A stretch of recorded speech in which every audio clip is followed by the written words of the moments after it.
In 1985, Dead or Alive sang the words, "You spin me right round, baby, right round."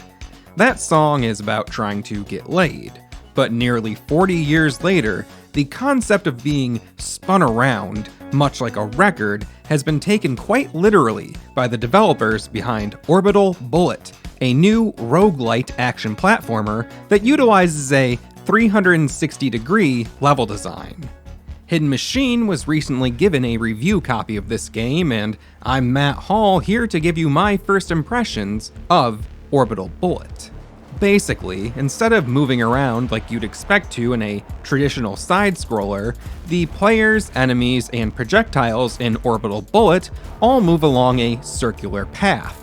At first, I was surprised by how intuitive this was, since it isn't really a design choice that I've seen implemented in many other games, especially 2D ones. However, mechanically speaking, it works pretty much just like any other side-scroller, you just have a much wider view of the playfield.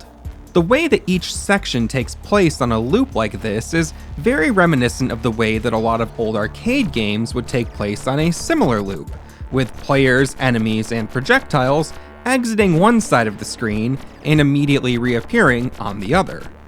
The loop in Orbital Bullet doesn't work exactly like the ones in those old arcade games. For example, your initial loadout won't always be powerful enough to fire a bullet all the way around the loop, but you will find yourself taking advantage of the loop to get behind enemies, and as you power up your character and its arsenal, sniping an enemy from the other side of the loop will become viable.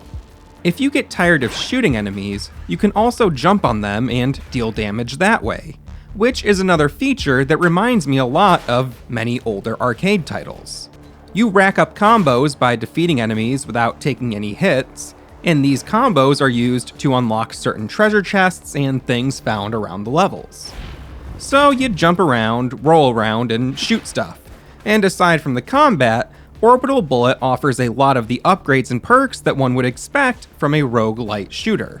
There are several skill trees, like one for permanent upgrades, and a temporary one that you build up with each run. This temporary skill tree lets you assign skill points to different perks, and then build up the layers of the skill tree with these prefabricated sets of skills, which will connect to one another based on which perks you've put your points into. The game features 4 different classes: Mercenary, Hellion, Engineer, and Marauder, and each one has a different feel, along with a different skill tree for each class. You can also customize the look of your character, but this doesn't really seem to have any effect on gameplay. In addition to upgrading your character, you can also unlock and upgrade plenty of weapons. I was just about done with this review and I went back in to start a new game to capture a little more footage, and I realized that there's a whole story here about the humans being wiped out by Dread Corp, or I think it's Dread Corp. An evil corporation takes over the world and you're part of a resistance crew and you're about to die, and in your last dying moments you transfer your consciousness into a cyborg to become the ultimate fighting machine against the oppressors. I completely forgot there was a story in this game at all, and it has some cool pixel art cutscenes, as you can see here. Probably should have mentioned that, but honestly, it just went right over my head until this moment. So, personally, I'm enjoying my time with this game so far, but it can be a little clunky at points. Ammo is not infinite, and it did take me a few rounds to get used to not being able to just hold down the fire button, which is what I'm immediately inclined to do in an action platformer like this. I'm also not finding the navigation between areas to be very intuitive. Sometimes I press a button to jump to the next area, sometimes I use a zipline, sometimes I use an elevator, and sometimes I teleport via the map screen. It mostly makes sense, but it's very inconsistent, and there's been plenty of times where it took me a moment to figure out where to go next after clearing all of the enemies from an area.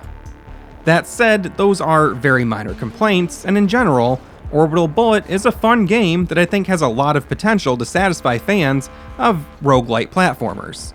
There's a lot of content here, and the base mechanics are just pretty solid. The whole 360-degree thing is a fun gimmick that allows for some fun gameplay opportunities.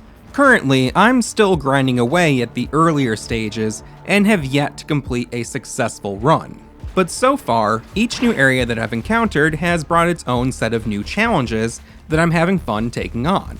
The game has been receiving a new update pretty much every week since launch, and I'm excited to see how the game continues to grow as the player base expands. Have you played Orbital Bullet? Do you have a favorite action platformer roguelite type game? Let me know down in the comments, and in the meantime, if you like this video, give us a thumbs up, go ahead and subscribe, and check out the rest of Hidden Machine. We've got a bunch of great videos on here just waiting for you to discover them, and they'll make you cool. You're gonna be a lot better as a person and as a gamer the more content from Hidden Machine that you consume. So please go ahead, grab yourself a drink and a snack, and then dive into the archive here on the channel. You'll thank us later. Bye.